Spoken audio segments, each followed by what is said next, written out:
Yeah, so I was going to the University of Utah on a full ride scholarship. Believe For it or what? for communications and leadership. I actually had 23 different scholarship offers when I graduated high school. Okay, can you see why I wanted her on the podcast? That is so impressive. So I chose the University of Utah, which was an academic scholarship. So you have to have great grades, which I did fine with until I started pursuing some real estate endeavors and realized, you know what, I'm going to make more money doing some real estate than I will having a degree, and I dropped out with a full ride. So You walked away from your full ride scholarship to get into real estate. What year was yes, that was 2002. that? Okay. Yeah. So that was a while back. You've Yeah. had your license a long time. Now you have started multiple business. One of them is your Airbnb business. Yes. Now tell me why you got into that.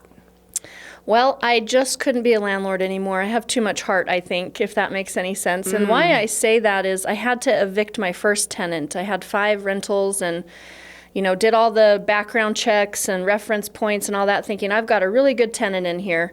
And right around Christmas time, they stopped making their payments. And, it's Christmas, they have kids. I don't want to evict these people, but I still have a mortgage I have to pay.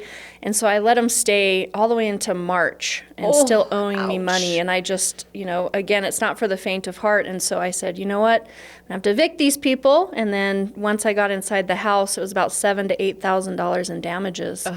And I didn't know how I was going to recoup that. Took them to small claims court and sued them and won. Oh, good.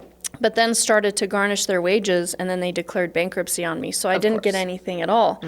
And I thought, okay, I don't know if I'm cut up for this or cut out for this whole landlord thing. So I was sitting on my porch one day, and there's an Airbnb on my street, and I just had like this Tiffany epiphany is what I call it. Oh, a little nice. aha moment. I love that. And I said, you know what, why don't I try doing an Airbnb for that house? I could spend the $7,000 or $8,000, or I can spend 30 and furnish it and get it up on Airbnb, and why not try?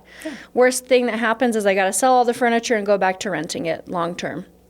So I put my eggs in that basket, and I went from making $1,500 a month to about $4,500 a month. Crazy. Yes. And so I just said, if I have this now, why don't I do this with all my other properties? And just started to duplicate that system.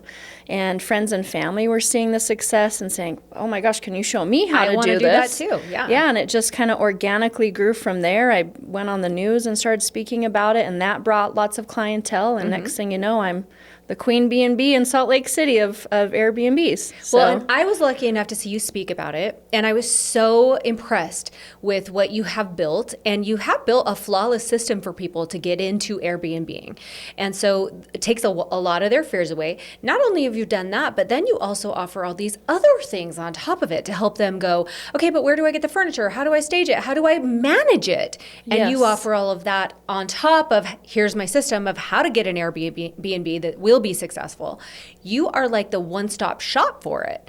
So what is there bread and butter for you in those things too? Like the staging, the managing of the properties? Oh, yes. Yeah? And I actually love the automation that I've built for, managing the properties.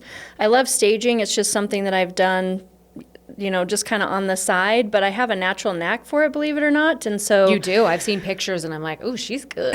yeah, I have no professional training on it. It's just like, I think this would make a home cozy and decorating and things like that. And it's really just become another stream of income for me when I'm not selling a house, right? Yeah. So it's nice because you don't always know when your next house is going to come down the pipeline, especially when you first start. And so it just kind of helps supplement my income and something I'm passionate about. I've been in real estate for over 20 years in some avenue or another. And I just really feel that it's like in my DNA in a sense to help people with homes in some form or another.